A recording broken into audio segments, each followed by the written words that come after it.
Good afternoon, ladies and gentlemen. It's a pleasure to be with you here this afternoon. I wanted to start by asking you to help me out here. The Lord Mayor wasn't aware that you can participate in this conference via video, and let's not tell him, because if that's the case, he won't send me next time, and I won't get to visit the Margaret River while I'm over here as well. So we'll keep that our little secret. But first, on a serious note, I'd like to start by paying tribute to one of our drivers in Brisbane City Council, Manmeet Sharma, who had his life tragically taken just a little over a week ago while he was on the job driving one of our buses. You all would have no doubt heard the circumstances of what happened, but our council, the Brisbane community, and no doubt the wider community is still in shock as a result of what happened, and I wanted to pay tribute to Manmeet and all of our drivers. One of the great things that's come out of this tragedy, though, is the absolute appreciation that the Brisbane community is now showing for all of the drivers out there. There are people who don't catch buses actually going up to bus stops, hopping on buses, giving drivers little gifts and chocolates and cards and saying, we support what you do. And it's just been fantastic to see. The last time I've seen such an outpouring of community spirit was during the 2011 floods, when everyone came together to help out people in need. So that tragedy is something that we're obviously still grappling with in Brisbane and learning from. And there's a number of investigations underway, but I certainly hope, as do you, that something positive will come out of that situation. The topic of the talk today that I've been asked to speak on is Brisbane, a special case. And I don't think I chose the word special, although I do think Brisbane is special. I guess probably more appropriate would be Brisbane, a unique case. You all know about the size of the Brisbane local government and Brisbane City Council. It is the country's largest council, with the next largest being just our next door neighbour, the Gold Coast as well. We have a Lord Mayor and 26 councillors, and we have a civic cabinet made up of committee chairmen, so there's 8 councillors in that civic cabinet. So it operates in some ways like a state government sort of cabinet arrangement. We, unlike most local governments, have a major role in public transport in Greater Brisbane. We operate around 1,200 buses, and it's a relatively new and modern fleet, which we're very proud of. We operate CityCat ferries and also monohull ferries, and a city cycle scheme as well. And listening to some of the earlier speakers, I was actually excited because Brisbane seems to be at the moment at the forefront. We have driverless trains at the moment, if you've been following the news, or trains without drivers. And we also have demand responsive transit. They're called buses. And they certainly do a much better job across the Brisbane network than rail does at the moment. We're carrying around 2/3 of all passengers across the Brisbane network on our buses. And so we'll keep fighting the good fight in terms of providing quality transport services for Greater Brisbane. And it's something that Council is particularly passionate about. We put a subsidy of around $120 million per annum into public transport as a council, and that includes between 90 and 100 million in terms of bus operations, and then we've got the ferry operations and also investment in infrastructure as well. And there's a whole heap of things that we do with bus stops and public transport infrastructure. But council is also, or our council is quite unique in the type of projects that it gets involved with. And in the past sort of 10 or so years, here's just some of the major projects that we have been involved with. The Eleanor Chanel Green Bridge, which essentially is a bus, pedestrian and cycle bridge across to the University of Queensland, which links into the Brisbane busway network. We've also led and managed the construction of various bridge and tunnel projects, which would normally be in the state government realm. At the moment, we're kicking off the planning for one of the new and exciting transport pieces of infrastructure in Brisbane, which is the Brisbane Metro subway system. I could probably do a whole presentation on that, but that's not the purpose of today's presentation. Needless to say, Brisbane Metro subway system is about reusing some of the busway network and converting it to essentially a rapid transit metro system. We have a situation in Brisbane where we've got this fantastic busway network, but from buses coming from the south side of the city using that busway network, it's pretty much at capacity. And so we're actually sending more than 50% of the buses from Woolloongabba on the south side across through the general traffic network to get around the congested busway. So that's quite a unique problem that we have, and the metro subway system is all about trying to deal with that problem, move people efficiently. We've also been running for many years demand responsive transit, which is a combination of personalised public transport services and council cabs. And these are primarily provided in areas that don't have access to standard bus or train services. The personalised public transport is provided by maxi taxis on a hail and ride basis, so we essentially engage with either yellow cabs or black and white cabs to provide those services. I guess what makes Brisbane so unique is that we've been in the transport business for now more than 90 years, and Brisbane City Council used to also provide electricity, so we used to run power stations. Obviously that component was removed from our responsibility many years ago, but we've retained the public transport focus, and it's something that we really continue to put a high priority on, and we want to retain that as a council. It's something we're very passionate about, and something that really does make Brisbane quite unique. Brisbane Transport is a division of the council, as I mentioned. We are contracted to the state government via TransLink to provide bus and ferry services. In terms of council's investment, or I guess the role that we have in that contract, is obviously we have a major role in fleet procurement and the type of buses that we purchase and the pace at which those buses are renewed. We've been claiming for quite a few years now that we have Australia's most modern bus fleet, but driving around Perth, I think Trans-Perth is pretty modern, so I'll have to reassess the numbers on that. But I think we've got some of the same type of buses that Trans-Perth is operating, the modern low-floor, low-emission diesel buses, plus a mixture of slightly older compressed natural gas buses as well. 90% of the bus fleet is now fitted with CCTV cameras, and that's obviously a big issue for passenger safety and bus driver safety. Most importantly though, we're a community-owned and community-focused transport provider, and that really is something that we're very proud of and something that we believe sets Brisbane Transport apart.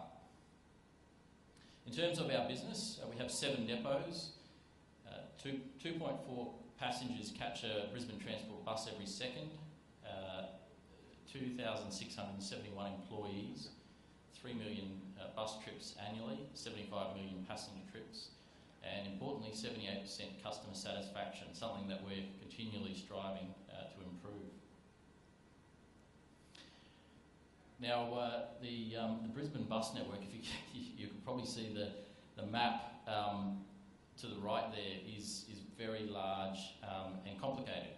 We have 225 bus routes and 200 school or district services, so well over 400 in total.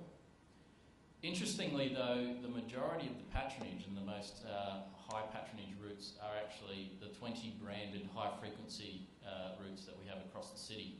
And they're broken down into 2 components: the bus upgrade zones, or BUZ, and they're essentially very regular high frequency services along major road corridors.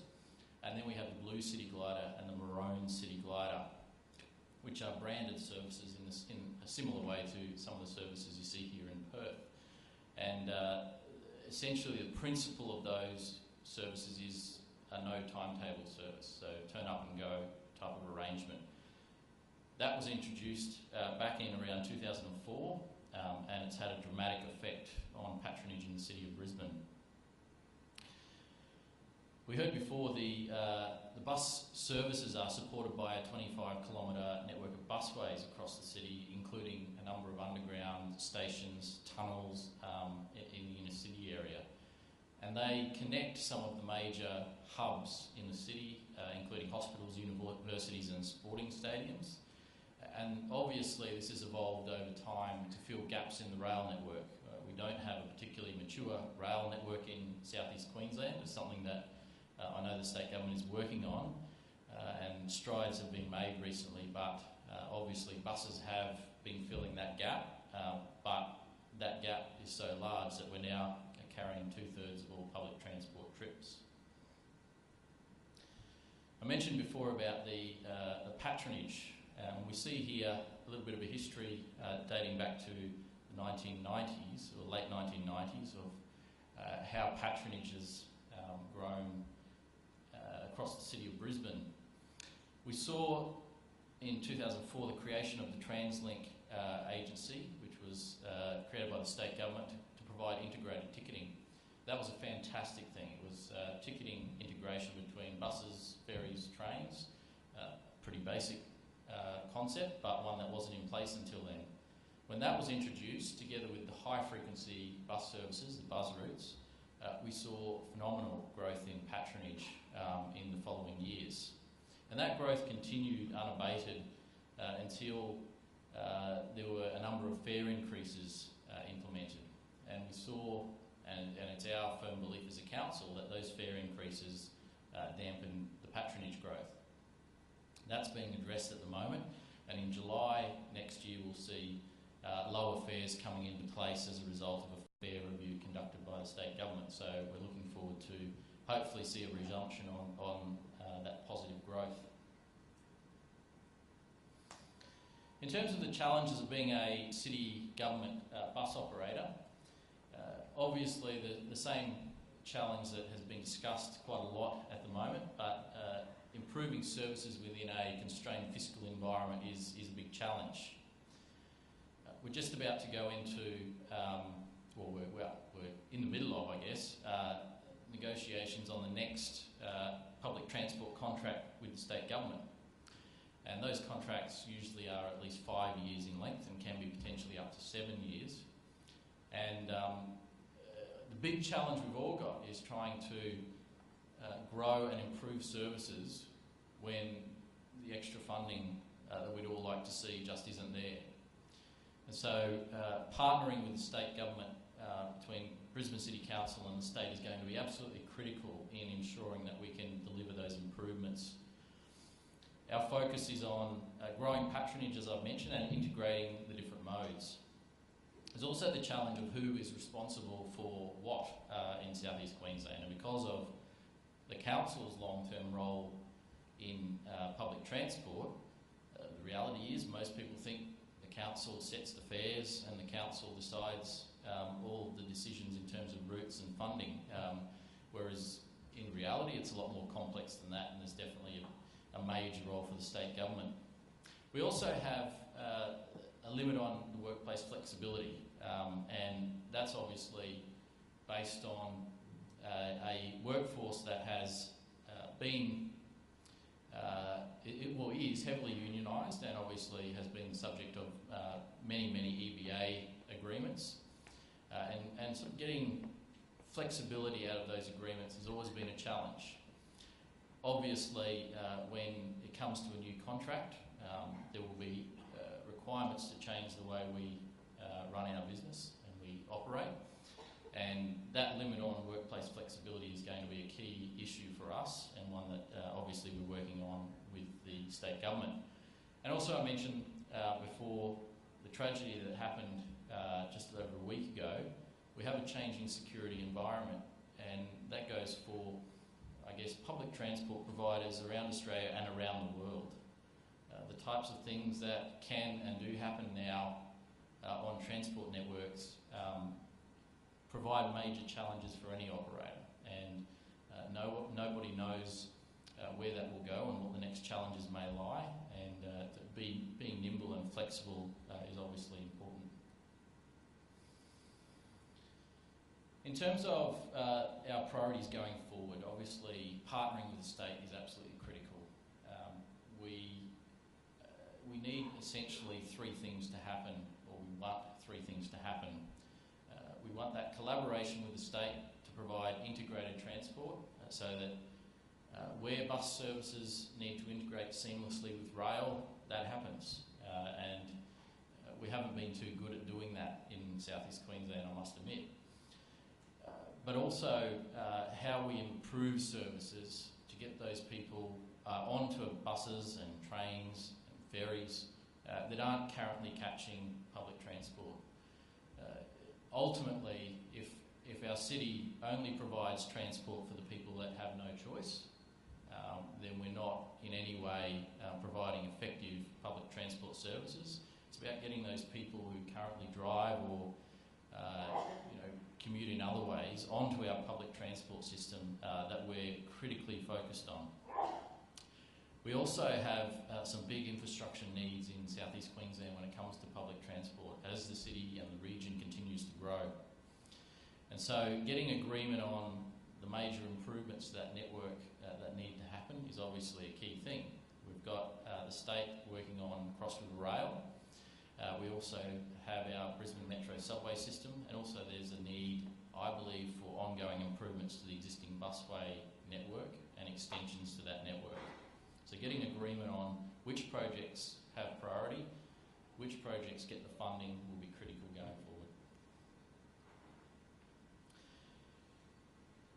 In light of the fact that we're doing this contract negotiation and talking about the future of public transport for South East Queensland, Brisbane City Council recently put forward 10 key points that we'd like to see focus on going forward, and we're actively engaging with the state government on these 10 key issues at the moment.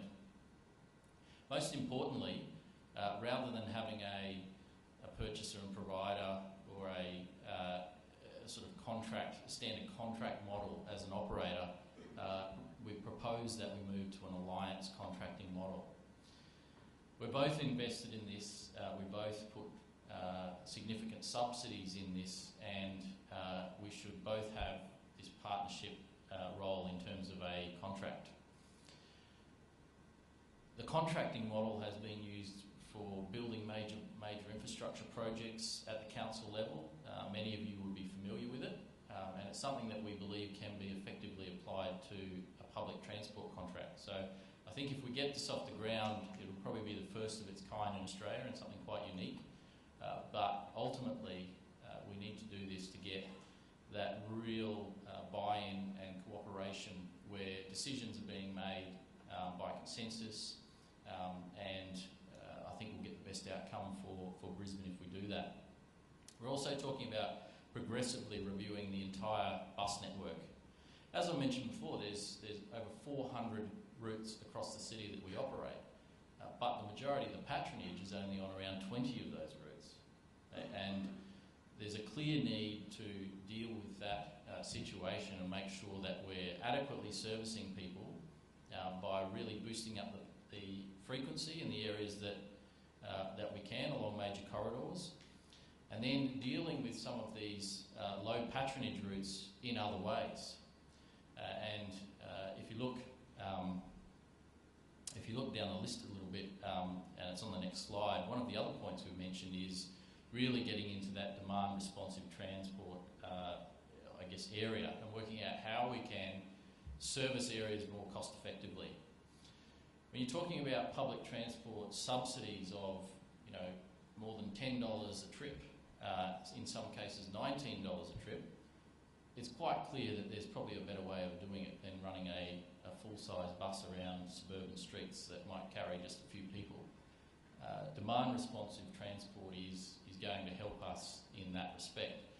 So if we have to make the decision, for example, that a particular bus service is not viable, we need to be able to offer an alternative to those residents who will otherwise miss out on transport.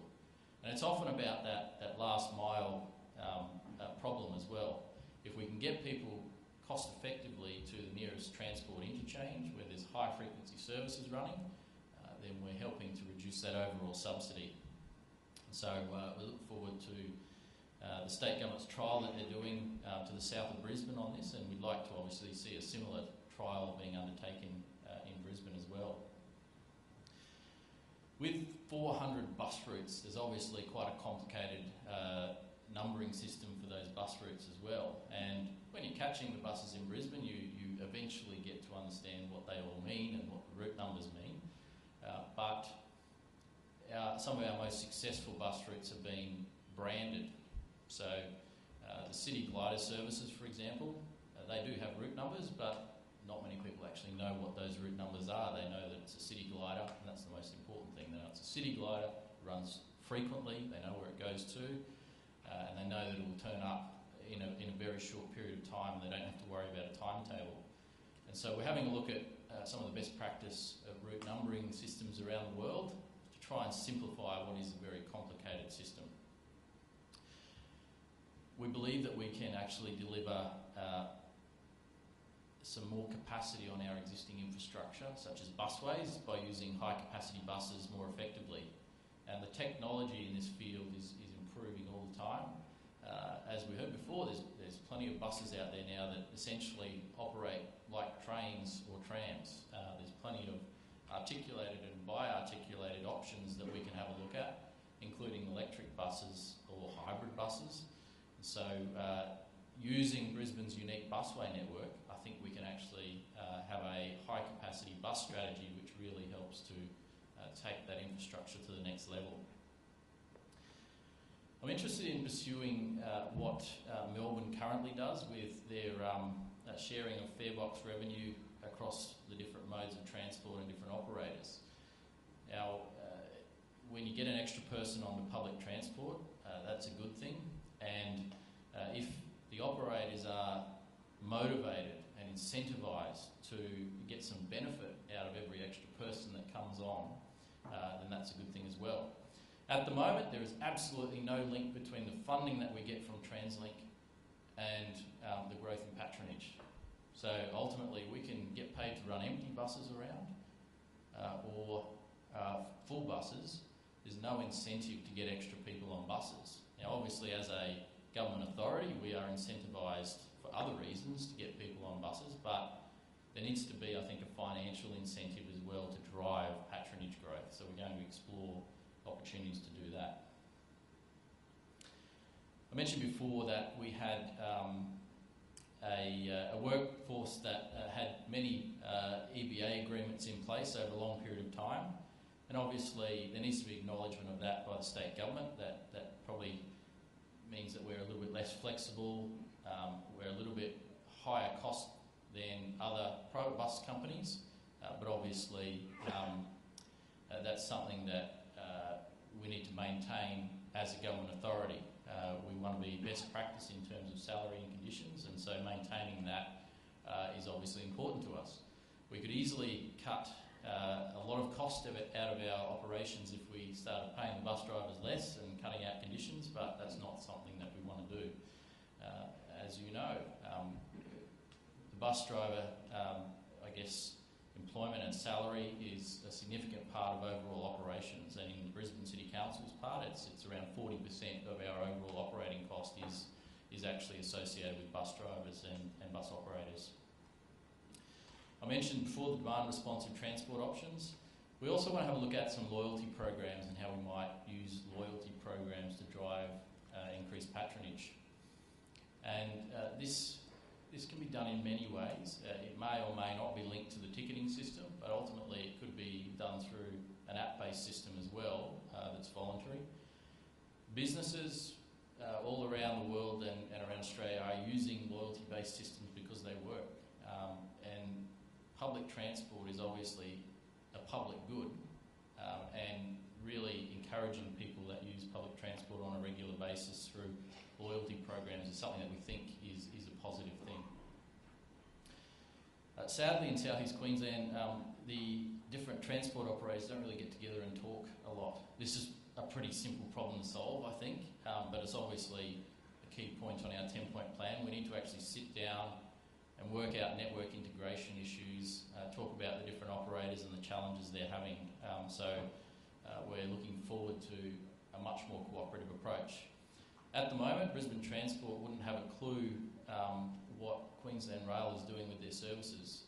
We sort of find out at the same time as everyone else, and so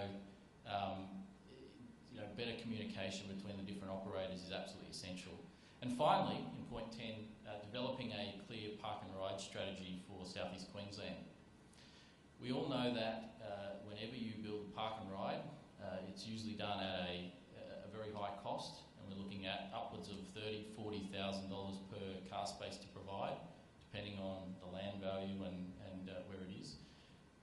And generally, when you build those park and rides, they fill up immediately with no spare capacity. So I guess the real question is, where are we going with park and rides? The community will always demand more parking. How are we going to manage this problem? We want to get people on the buses and the trains and the ferries. How do we deal with that issue of parking around major transport hubs?